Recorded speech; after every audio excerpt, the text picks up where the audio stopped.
নমস্কার বন্ধুরা, কেমন আছেন সবাই? আপনাদের চ্যানেল হাস্যময় হেসেলে আরও একটি নতুন ভিডিও একটু অদল বদল করে আপনাদের সামনে নিয়ে চলে এসেছি।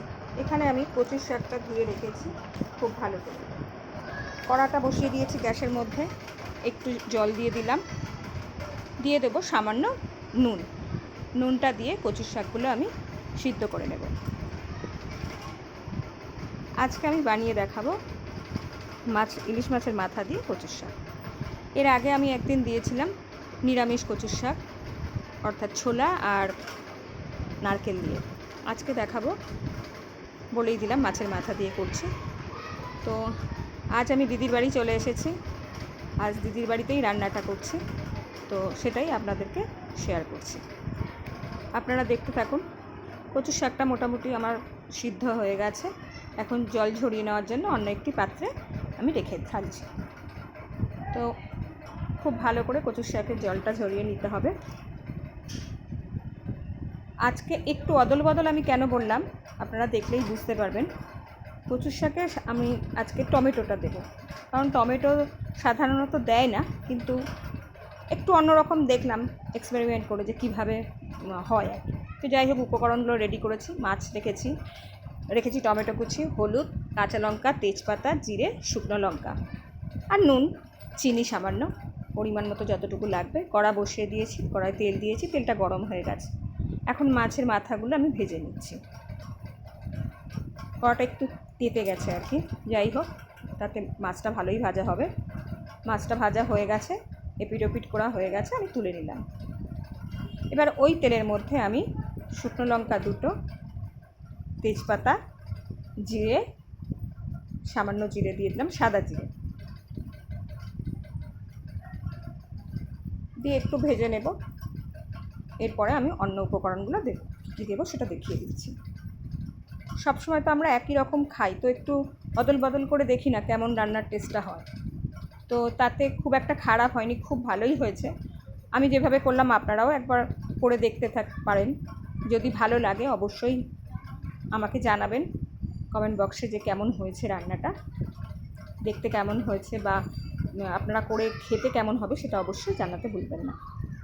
এখন আমি ওপর থেকে কয়েকটা কাঁচা লঙ্কা দিয়ে দিলাম টমেটো কুচি। এখানে আমি বড় সাইজের একটা টমেটো নিয়ে আবার টমেটোটা যতক্ষণ না নরম হচ্ছে আর কি, ততক্ষণ একটুখানি কষাতে হবে। এখন দিয়ে দিচ্ছি একটু হলুদের গুঁড়ো, 1.5 চা চামচ দিয়ে আবার ভালো করে মশলাটা কষাতে হবে। একটু টমেটোটা নরম হয়ে গেলে কচুর শাকটা দিয়ে দেবো। নরম হয়ে গেছে টমেটোটা, এখন আমি কচুর শাকটা, জল ঝরানো কচুর শাকটা দিয়ে দিচ্ছি।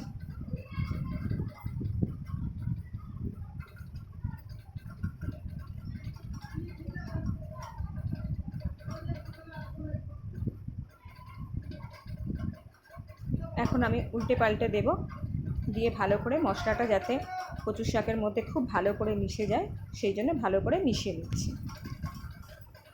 আপনাদের আশীর্বাদে আমি অনেকটাই এগিয়ে এসেছি, অনেকটাই আমার চ্যানেল এগিয়ে গেছে, অনেকজনই সাবস্ক্রাইবার হয়েছে। আশা করব আপনাদের বন্ধুদেরও আপনারা শেয়ার করবেন, যাতে আমি আরও একটু এগিয়ে যেতে পারি। তো তার জন্য অবশ্যই আমাকে সাবস্ক্রাইব করতে ভুলবেন না, এবং আমার চ্যানেলটা লাইক, শেয়ার এবং কমেন্ট করে পাশে থাকবেন বন্ধুরা। এখন আমার কচুর শাকটা একটু মজে গেছে, তো এখন মাছের মাথাটা দিয়ে দিলাম।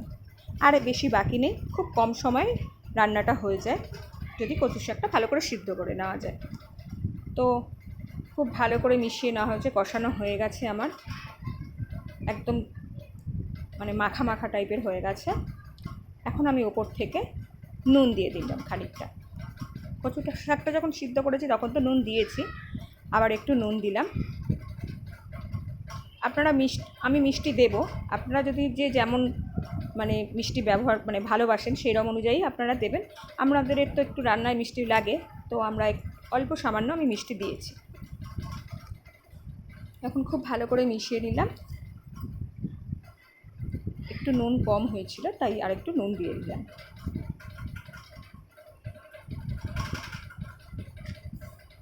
দেখতে পাচ্ছেন হয়ে গেছে।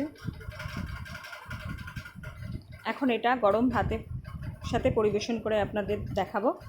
আমার জামাইবাবু বেরোবে, তো আমার দিদি ভাতটা রেডি করে রেখেছে, তো ভাতের সাথে এই কচুর শাকটা পরিবেশন করে আমি দেখাচ্ছি। এখন গ্যাসটা বন্ধ করে দিলাম, আমার কচুর শাকটা হয়ে গেছে। ভাতটাও আমার দিদি দিয়ে দিয়েছে। তো এখন ভাতের মধ্যে আমি কচুর শাক খানিকটা দিয়ে দিলাম, দিয়ে আপনাদের সাথে পরিবেশন করে দেখালাম। তো আমার এই রান্না যদি আপনাদের ভালো লেগে থাকে তাহলে আমার চ্যানেলটি অবশ্যই লাইক, শেয়ার এবং কমেন্ট করে পাশে থাকতে ভুলবেন না, এবং পাশে থাকা বেল আইকনটা অবশ্যই ক্লিক করে রাখবেন, নোটিফিকেশান এসে যাবে।